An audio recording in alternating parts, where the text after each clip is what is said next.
do livro 100 Segredos das Pessoas Felizes, tem um dado muito interessante. Diz assim: em um estudo sobre a autoestima dos adultos, os pesquisadores descobriram o seguinte, que as pessoas que estão felizes consigo mesmas constataram seus defeitos, mas procurando entender e aceitando as falhas e as derrotas como fatos isolados, que não diminuem as suas capacidades. Então as pessoas mais felizes, com autoestima melhor, mais resolvida, veem os problemas não como parte delas, como algo que elas fizeram. O problema não são elas. Já as pessoas infelizes se culpam pelas falhas e aumentam as derrotas, como se isso fosse um sinônimo do que elas são e usando isso para prever que no futuro as coisas não vão dar certo. Então, o otimista, uma pessoa com complexo de inferioridade, ele vê o mundo distorcido. É triste, a pessoa sofre. Ela acha que todo mundo está contra ela acha que ela é um erro, ela acha que ela nunca vai dar certo. Então ela se confunde com o seu erro, ela acha que é um erro. Isso não é verdade. Tem uma historinha bacana aqui, que é a história do xadrez. É uma história bacana. Diz assim: era uma vez uma caixa de madeira que continha as pedras de um jogo de xadrez. Claro, as pedras estavam todas misturadas ali, brancas, pretas, os peões, os reis, as rainhas, os bispos.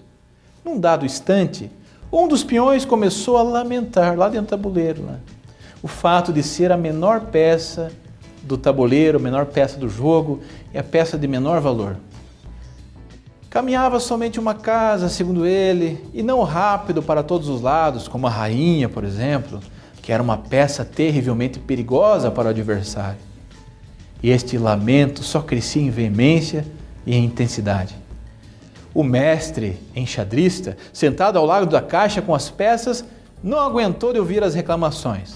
Abriu a caixa, dispôs todas as peças no tabuleiro e iniciou um jogo com um adversário fictício, que era tão mestre quanto ele próprio.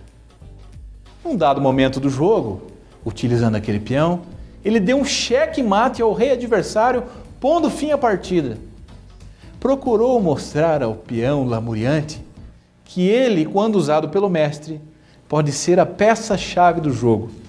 Mostrou também que o mesmo artesão havia feito todas as outras peças com o mesmo carinho, com o mesmo cuidado e com o mesmo amor. E é exatamente isso. Quantos de nós alimentamos este fantasma chamado complexo de inferioridade? Então, sempre identificando em nós somente defeitos, somente erros, somente incompetência, como aquele peão, não percebendo a nossa importância no jogo. Então você tem importância no jogo da vida e você precisa começar a acreditar nisso. Deus te fez com um propósito, você precisa acreditar nisso. Se você acredita em Deus, você precisa olhar ao redor da natureza e entender que até aquele pernilongo chato que você esmaga na parede, que está com o teu sanguinho na parede, até ele tem um papel na natureza. Se você conhecer um biólogo, pergunte para ele se algo na natureza está por acaso na natureza. Tudo tem uma função específica. Também você não está por acaso no mundo. Você não está por acaso no jogo. E você precisa lembrar exatamente isso, que o mesmo artesão que fez o rei, que fez a rainha, que fez lá o peão, não vou falar cavalo que fica chato, ele fez você. Então, o que te dá valor não é necessariamente o que você faz, mas por quem você é feito. O artesão que te fez, é isso que te dá valor. Então, repetindo aquilo que eu falei no primeiro bloco, talvez pela tua natureza, você não se sinta, você tem uma natureza falha, pecadora, limitada, mas por graça você tem um valor extraordinário e você tem o teu papel no jogo. Se você fizer a jogada certa na hora certa, você tem o teu papel no jogo. Grandes homens de Deus reconheceram que também tinham esse fantasma. Por exemplo, Moisés se queixou que tinha a língua presa, que era gago, que portanto não poderia ser líder. E veja, Deus usou Moisés gago no momento que ele não era mais amigo do faraó, que ele era criador de cabra para libertar o seu povo. Deus faz na mão do mestre, gente. Você pode ganhar um jogo com peças que não são boas. Então existem 3 momentos da vida. Existe um momento que a gente se acha o poderoso, é ruim, arrogância. Existe um momento que a gente se conhece, sabe que a gente é fraco, que a gente é limitado, que a gente não faz as jogadas certas. Existe um terceiro momento, o momento que eu sei que eu sou limitado, mas que, mesmo com a minha limitação, na mão do mestre eu posso ganhar o jogo. Então veja, o sucesso é isso, é se deixar usar com aquilo que a gente tem. Tem a história do samurai mestre. Certo dia, um samurai, que era um guerreiro muito orgulhoso, veio ver um sábio mestre e procurar pedir informações. Embora ele fosse muito famoso, ao olhar o mestre, a sua beleza, o encanto daquele momento, o samurai se sentiu repentinamente inferior. Então ele disse ao mestre: mestre, por que eu estou me sentindo inferior? Até um momento atrás estava bem, mas cheguei na tua presença, todo esse glamour, toda a tua sabedoria, estou me sentindo pequeno. Quando eu entrei aqui, eu me senti inferior como eu nunca me sentira antes. Eu encarei a morte muitas vezes, mas nunca experimentei medo algum. Por que eu estou me sentindo assustado agora? Estou atemorizado agora. O mestre falou: espere, quando todos tiverem partido eu vou responder.